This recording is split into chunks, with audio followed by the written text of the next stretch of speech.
আমার এক হাতে আছে টাকা আর এক হাতে হচ্ছে বাবা।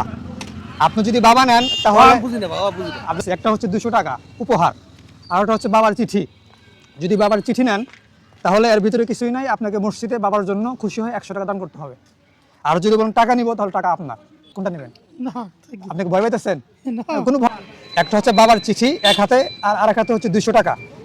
আপনি যদি 200 টাকা নেন এটা আপনার, আর যদি বলেন যে আমি বাবার চিঠি নিব তাহলে মসজিদে বাবার জন্য খুশি হয়ে 100 টাকা দান করতে হবে। আপনি কোনটা নেবেন? বাবা নেবেন না। একটা হচ্ছে বাবার চিঠি আর একটা হচ্ছে 200 টাকা।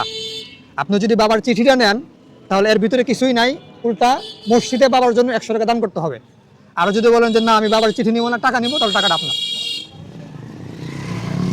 ভয় পাইতেছেন? হ্যাঁ, আসসালামু আলাইকুম, ভালো আছেন? আচ্ছা, আমরা দুইটা জিনিস নিয়ে আসছি। একটা হচ্ছে বাবার চিঠি আর আমার এক হাতে আছে 200 টাকা। আপনি কোনটা নিতে চান? আপনি যদি টাকা নেন তাহলে আপনাকে ফ্রি ফ্রি দিয়ে দিব, আর যদি বলেন যে বাবার চিঠি নিব তাহলে আপনার বাবার জন্য মসজিদে 100 টাকা দান করতে হবে। আমার কোনোটারই দরকার নেই।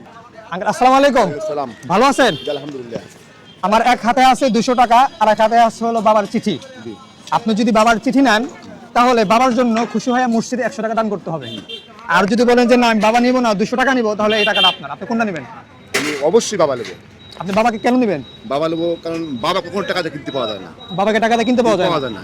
আচ্ছা, জি। কারণ কোটি কোটি টাকা দিলেও বাবা পাবেন না।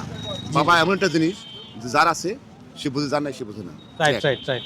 তাহলে এখানে বাবার নামে মসজিদে আটের মতো কি যে আমি আমার বাবা পাচ্ছি, যদি বাবা পাচ্ছি আমি, আচ্ছা, যদিও মানে জীবিত পাচ্ছি না, মানে লেখাতে বাবা পাচ্ছি। এক দুই নম্বর চলো বাবা মানে মসজিদে 100 টাকা, মসজিদে 100 টাকা দিতে হবে। তাহলে এখানে অবশ্যই আমি বাবার জন্য 100 টাকা আমি 100 টাকা মসজিদ দিবেন। আর আপনি বাবা নেবেন? অবশ্যই বাবা নেব। আচ্ছা, ঠিক আছে, আপনি টাকা নেবেন, আমি বাবা চাই। আপনি যেহেতু এই 200 টাকা নিলেন না, আপনার জন্য খুশি হয়ে আমরা বাবার চিঠিটা দিলাম। আপনি বিসমিল্লাহ বলে চিঠিটা খুলবেন। বিসমিল্লাহ। আমি টাকা দেব 100? না, এটা আপনি মসজিদে 100 টাকা দিয়ে দিবেন, আমাকে দিতে হবে না। এখন আপনি চিঠিটা খুলেন, খুলে দেখেন ভিতরে কি আছে। এটা খুলবো আমি? হ্যাঁ, এটা খুলেন আমাদের সামনে, খুলে দেখেন যে কি আছে।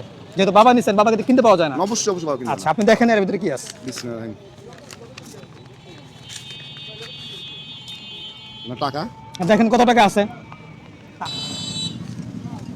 1 2 3 4 5 6 7 8 9 10 500 টাকা আচ্ছা, কত? 500।